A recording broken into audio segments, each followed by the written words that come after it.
مامۆستا ویژدان بۆ پێشکردنی وتە جوانەکەی. دار و گوڵی کوردستان زۆر زۆر جوان و نایابە. حەزمان لە لەیلایەیە. یاری کوردەواری دەکەین، فێر دەبین و وەرزش دەکەین. بۆ ئایندەی کوردستان خۆمان ئامادە دەکەین.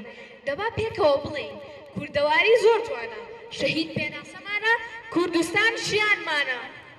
دوای ئەوەی کە لەلایەن کۆمەڵی نەتەوەیە گرتوەکان جاڕنامەی مافی مرۆڤ دیاری کرا، لە یەکێک لە بەندەکان تێیدا ئاماژە بە مافی مناڵان کرا، بەڵام هەتا ساڵی 1989 دواتری لە ساڵی 1990 نەکرایە بواری جێبەجێ.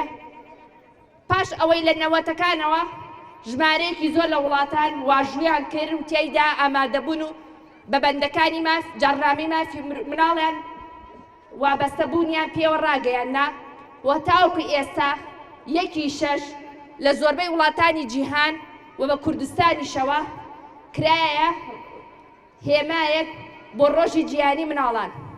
هیوادارین ئەمڕۆ تێیدا مناڵەکان کاتێکی خۆش بەسەر برن و پێکەوە بتوانن پەیوەندیەکی هاوڕێیانە دروست بکەن. جارێکی کات ئەڵێین 1/6 پیرۆزە لە هەموو مناڵانی جیهان، لە هەموو ئەو مناڵانەی کە لە ئەنجامی هەر بڕیارێکی نایاسایی بێ لەلایەن گەورەکانەوە دووچاری تەنگەژە بوونەتەوە. هیوادارین لە داهاتوودا ژیانی مناڵان هەم لە ڕووی تەندروستی، هەم لە ڕووی پەروەردەیی، هەم لە ڕووی بژێریەوە بەرەو هەنگاوێکی باشتر بنرێ.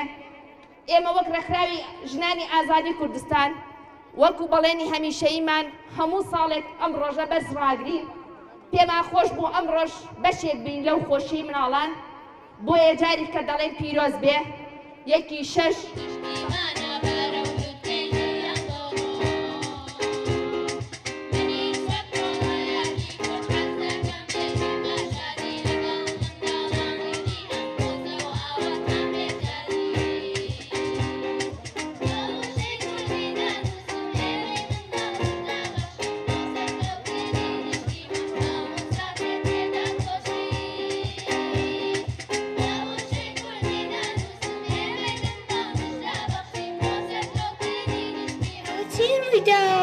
ئەو ناوە شێواوە ئەمە کێ وای کردووە ژینگەی واجێ هێشتووە کارێکی ناڕەوایە زیانی ژینگە تێدایە.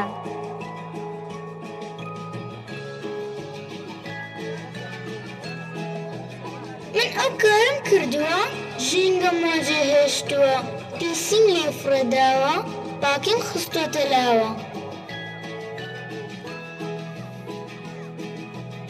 تۆ پیسیت فرەداوە خێرە ناچۆ لەم ناوە ئاوات بەسەر هێناوە گوێت بە ژینگە نەداوە ئاوڕێتی تۆم ناوێ چونکە ژینگە خۆش ناوێ.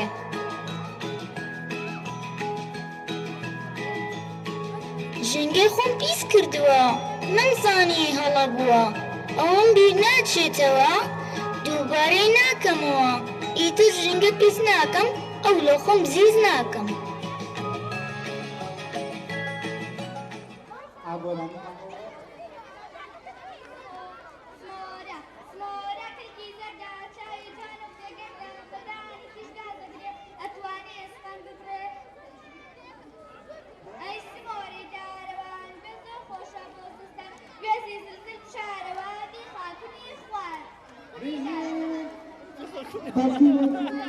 Çatıyor.